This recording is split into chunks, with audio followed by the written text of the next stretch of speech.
आ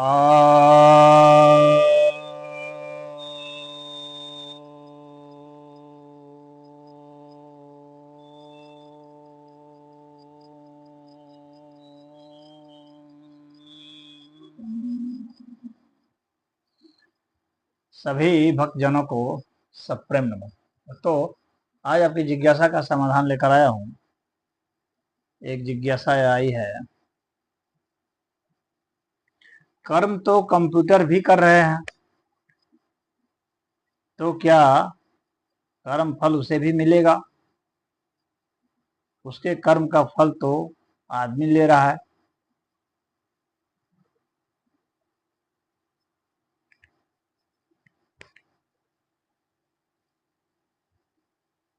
देखिए, कंप्यूटर जो कर रहा है अ, उसको कर्म नहीं कहा जाता, उसको क्रिया कहते हैं। कर्म और क्रिया में अंतर समझिए। कर्म में मन और चेतना शामिल है, क्रिया में नहीं। तो कंप्यूटर जो है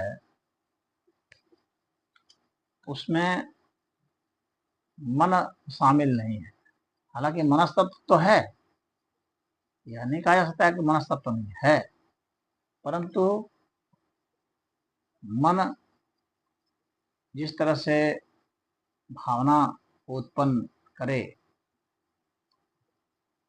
और उसका प्रभाव उसके ऊपर लंबे समय तक पड़े, यानी उस भाव के कारण उसकी दोस्ती, दुश्मनी, ईर्ष्या, क्रोध, जलन, इस तरह की जो भावना होती है, प्रेम, सहयोग, इस तरह की जो भावनाएं हैं, और फिर उसके बाद जो है वो बदल भी जाए। मनुष्य में ये क्षमता है कि शत्रु बना करके फिर मित्र बना लेता है, फिर शत्रु बना लेता है, फिर मित्र बना लेता है। ईर्ष्या करके फिर मुक्त हो जाता है, फिर जो है वो प्रेम में हो जाता है, प्रेम के बाद जो है फिर जो है वह दोस्ती में बदल लेता है, फिर जो है फिर शत्रु में बदल जाता है। इस तरह से जो शिफ्टिंग होती है, तो उस तरह की उसमें अभी शिफ्टिंग नहीं देखी गई। वो आइडेंटिफाई कर सकता है कि ये हमारा शत्रु है और फिर उसके खिलाफ जो है वो कार्य करता है। लेकिन शत्रु है, फिर शत्रु को मित्र बनाने की स्कीम पर वो भी काम नहीं करता। तो इस तरह से वो लगातार भावों को शिफ्ट नहीं कर सकता। हालांकि यह भी कहा जा रहा है कि कंप्यूटर में भी भाव लाए जा सकते हैं, या कुछ में ऐसे भाव देखे जा रहे हैं,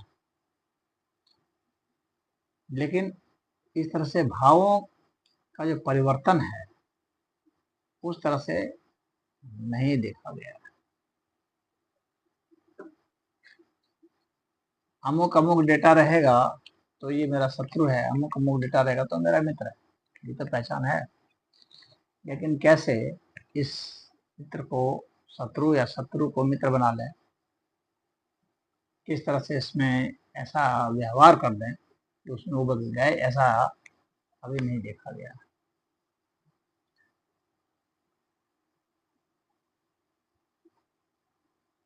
हालांकि और जो डिफरेंसेस हैं, मान लीजिए कि प्रजनन की भी अभी तो बात नहीं आई, लेकिन प्रजनन भी हो सकता है।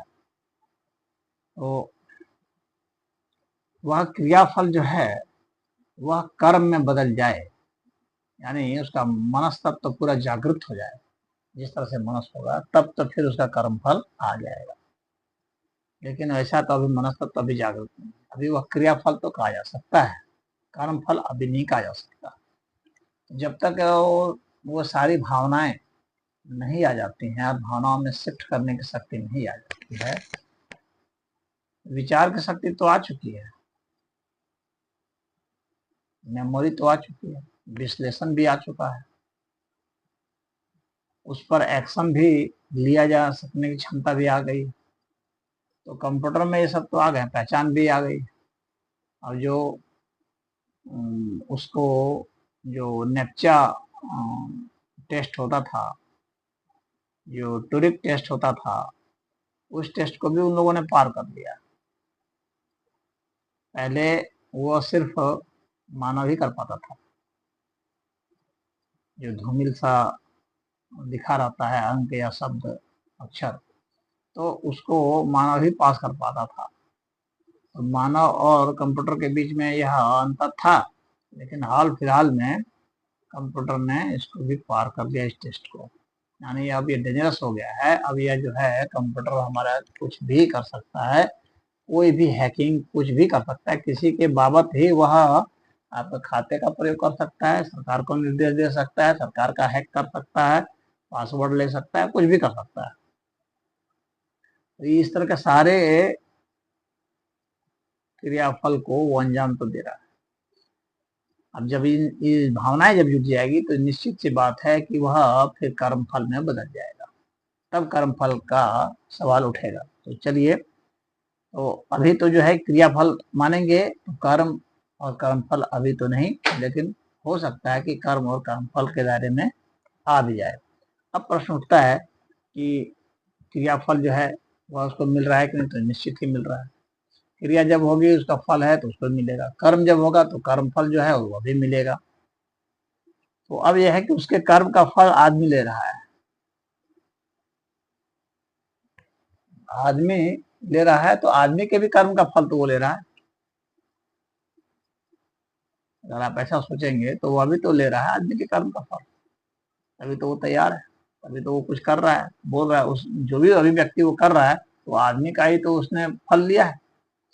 तो जाहिर सी बात है कि आदमी भी उसके कर्म का फल हो। ये तो कर्म का फल कहीं एक जगह रुका हुआ नहीं है, ये पूरे अस्तित्व में बह रहा है, निरंतरता है इसमें, कहीं खंडता नहीं है, अखंड है यह।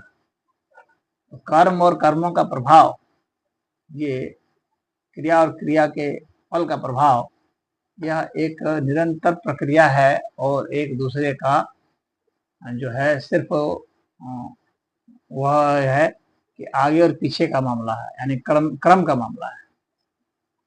तो क्रिया का फल जो है, क्रिया से क्रियाफल हो गया, क्रियाफल से फिर क्रिया हुई, क्रिया से फिर क्रियाफल हुआ, इस तरह से चल रहा है। कर्म से कर्मफल हुआ, कर्मफल से कर्म हुआ। तो कर्मफल को किसी के सापेक्ष में कर्म कहा जा सकता है। और जब सारे सारी घटनाएं जब मिल जाती हैं तो फिर वो किसी अंजाम को देती हैं, उसको फल कह देते हैं किसी के सापेक्ष में।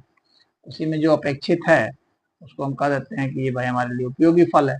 जो हमें पसंद नहीं है, जिसके लिए हम प्रयास नहीं कर रहे हैं, तो वो अभी वो प्रक्रिया में आ जाएगा, न कि फल में आएगा। तो कंप्यूटर भी फल ले रहा है और हम भी फल ले रहे हैं। इस अस्तित्व में हर कोई एक दूसरे का जो है कुछ ना कुछ प्रयोग कर रहा है, संबंध सबके सबसे है। तो जब संबंध है तो जाहिर सी बात है कि उसमें कितने कारक होते हैं, तो उस कारक में उसकी गिनती हो ही जाएगी, और जो फल होते हैं उस फल में भी उसकी गिनती हो जाएगी, क्योंकि उसने भूमिका निभाई ही है। अब उसमें बात है कि अब कितने उसके अंश को हम ये मान लें कि ये जो है इसके हमारे अंश से, या ये हमारी मान्यता पर, क्योंकि हमने जो कुछ भी किया है इस अस्तित्व से लेकर के ही तो किया है। जो हमने कंप्यूटर बनाया इस अस्तित्व से लेकर बनाया, हम स्वयं ही बने हैं इस अस्तित्व को लेकर के। तो यह हम किसी अपने शरीर के किसी भी चीज को रोक तो नहीं पा रहे हैं इस अस्तित्व के साथ रिएक्शन करने में। हम बड़े हो रहे हैं, हम जो है बीमार हो रहे हैं, हमारे से कुछ घटनाएं घट रही हैं, हमारे से ऊर्जा का प्रवाह बाहर की ओर जा रहा है, बाहर से ऊर्जा हमारे भीतर जा रही है, और कुछ ना कुछ उसमें परिवर्तन हो रहा है। तो हम परिवर्तन को रोक तो पा नहीं रहे हैं, रोक सकते हैं, परिवर्तन कभी रुकने वाला नहीं। तो उसी तरह से कंप्यूटर का भी परिवर्तन नहीं रुक रहा है, किसी का भी परिवर्तन नहीं रुकेगा। किसी को भी हम ऐसे ऐसे कंपार्टमेंट में नहीं रख सकते जहाँ कोई रिएक्शन ही नहीं हो रहा, रिएक्शन बंद हो जाए, कोई किसी प्रकार का कोई रिएक्शन नहीं हो जाएगा, ऐसा हम कर ही नहीं सकते। एक स्टेज के लिए मान लीजिए कि हम उसको बिल्कुल इनर्ट कर दें, मान लीजिए कि हमने उसको, जैसे लोग कहते हैं कि नहीं वो रिएक्शन नहीं करेगा जब एब्सोल्यूट टेम्परेचर में रख देंगे। अरे भैया एब्सोल्यूट टेम्परेचर तो क्रिएट किए, एब्सोल्यूट टेम्परेचर फिर वो हो जाएगा, खत्म हो जाएगा कुछ समय बाद, क्योंकि टेम्परेचर तो इंक्रीज और डिक्रीज करता रहता है। तो आप तो कर्म तो लगातार कर रहे हैं, रिएक्शन हो रहा है। जब तक एक विशेष रूप से आप जो है उस टेम्परेचर को बनाए हुए हैं तब तक तो वो ठीक है, लेकिन आप कब तक बनाए रहेंगे एब्सोल्यूट टेम्परेचर को, वहां तो कर्म तो जारी है, अपने आप तो है नहीं। तो इस तरह से कभी भी हम किसी के भी रिएक्शन को नहीं रोक सकते, रिएक्शन तो सदैव होते ही रहेंगे, वो इस अस्तित्व के नियम में ही शामिल है, परिवर्तन होते ही रहेंगे। और हम किसी के फल को लेते हैं तो हम भी किसी को फल देते हैं, हमारे माध्यम से भी कोई ना कोई फल पैदा होता है, हम भी किसी न किसी माध्यम से फल बने हैं, और हमारे जरिए भी किसी न किसी को कोई फल मिल रहा है। तो यह एक तरफा नहीं होता है, ये सब तरफा है। तो इसमें इतना ही। हरि ओम।